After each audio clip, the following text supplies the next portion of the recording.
Let's see. Marisol Balderas asks, thank you, it's the You Are show. You are a conservative 18-year-old who is running for Justice of the Peace in Fort Bend County, Texas, against a complacent establishment candidate who has been unopposed for many years and for whom most people are likely to vote. How do you run your campaign? P.S. My brother is actually in this situation and could use a lot of advice. Okay, Marisol and brother, let's. This is a great question. So let's start at the bottom. It's not going to be terribly tough to answer, but it's a great question. Youth, in any particular job, youth and energy can either be attractive or they can be considered dangerous depending on the job and depending on how it's packaged, just like any other idea. A lot depends on the packaging. Now, 18 years old is extremely young. In fact, 18 years old has certainly got to be the legal minimum for this job. So, the first thing you have to understand is, what is it that a Justice of the Peace does? What do they do? What is it that they do? And first thing I would do is I would get 5 or 6 bullet points, and I mean you should be able to get this out in 30 seconds.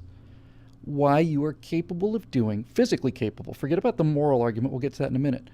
Why are you capable of doing what the Justice of the Peace does? Because your first hurdle is going to be convincing people that you can do the job. That's number one. Can you do the job? Do you have the experience to do the job? So you have to make that case. I can do the job, and here's why. Get that quickly out of there. Then you have to talk about your opponent's age and lassitude and all of his inertia and his laziness, and you can't make it personal. You can't put him down because you're going to be selling charms, what you're going to be doing. You're going to be trying to charm people into winning this office.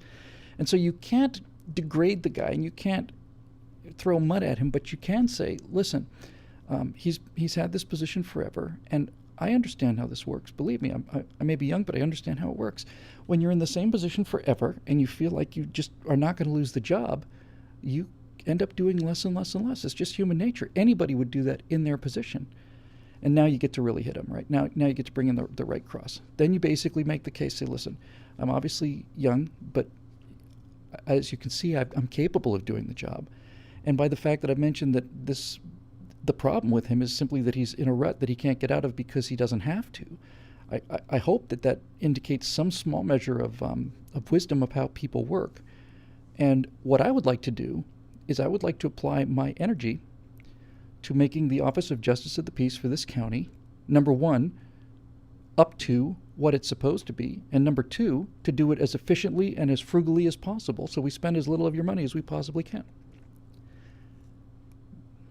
You throw a decent smile in there with that, and you're going to have a hard time losing that election. I've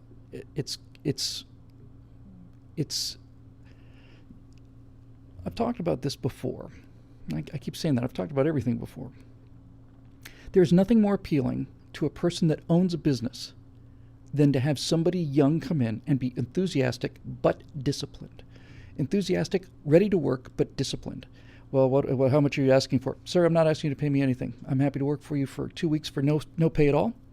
And if it turns out that you're happy with the work we do, then we can have a conversation about the pay after that. But I'm more than happy to come in and reduce your risk. And I'd be happy to work for 2 weeks without pay to show you that I can do this, because I'm quite convinced that I can. Nobody turns that down. Nobody turns that down. Nobody. Most people, certainly if it were me, I would say, I might take you up on that. And then you work for 3 days, and you do a good job. It's like, there's no way I cannot pay you. Of course I'll start paying you. I'll pay you more than I would have paid you if you hadn't made the offer. So enthusiasm and youth are a tremendously attractive thing to people, especially older people, if it is wrapped in a beautiful little parcel, and that little parcel is called respect. You have to show respect. You have to show respect to the voters, you have to respect the voters, and you have to respect your opponent. Because if you don't show your opponent respect while you're making the case against him, you're going to look like a whippersnapper. You're going to look like some kid who's just, so you're going to look like Bill Clinton, I got to get political office. So I would say a couple things. First of all, can you do what the job requires? Make that a very fast. That should be 10 seconds to convince people that you've got the background to do that. explain why you think that why you're, see, here's really what I'm getting at is, why are you running? You've got, everything comes down to stories, okay? It's all a story. It's all a story. What is your story? Why are you doing this?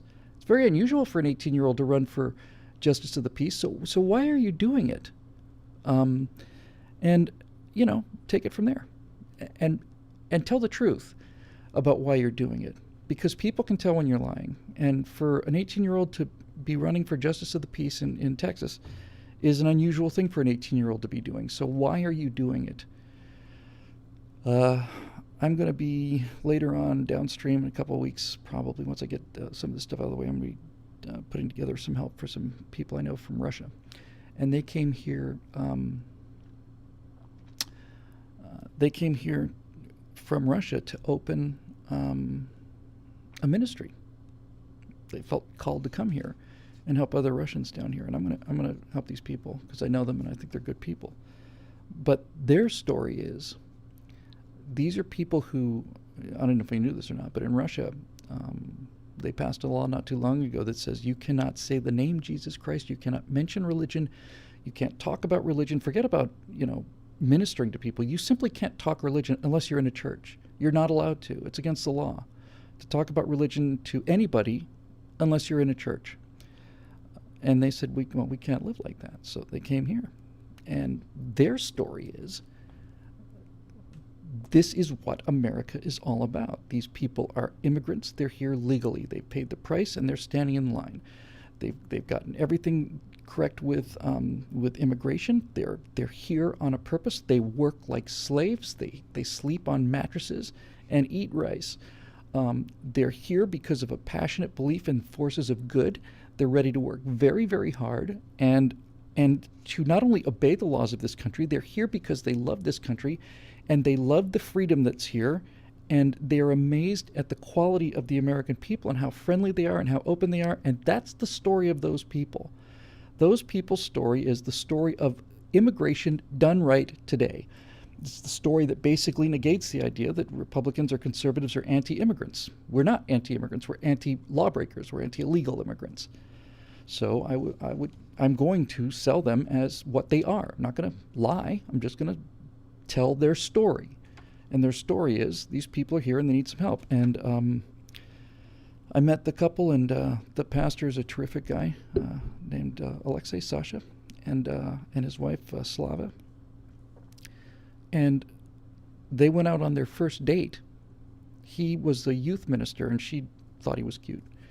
And they went out on a date. They're very close in age. And at the end of their first date, he said, if we're going to go on a second date, then we're probably going to get married. And if we get married, you need to know that I'm a minister, and that life is not going to be easy, and that it's going to be filled with some real hardships and a lot of poverty for a while. But I feel like we're doing God's work, and I feel like I need to tell you that now because I really like you. How do you not buy into a story like that? I mean, that's exactly what it's about. So yeah, just get your story together, Marisol's brother. And again, make it. You can go with enthusiasm, but wrap it in respect, because youthful enthusiasm, hard work, and respect, you're done. There's nobody turns that down. Nobody.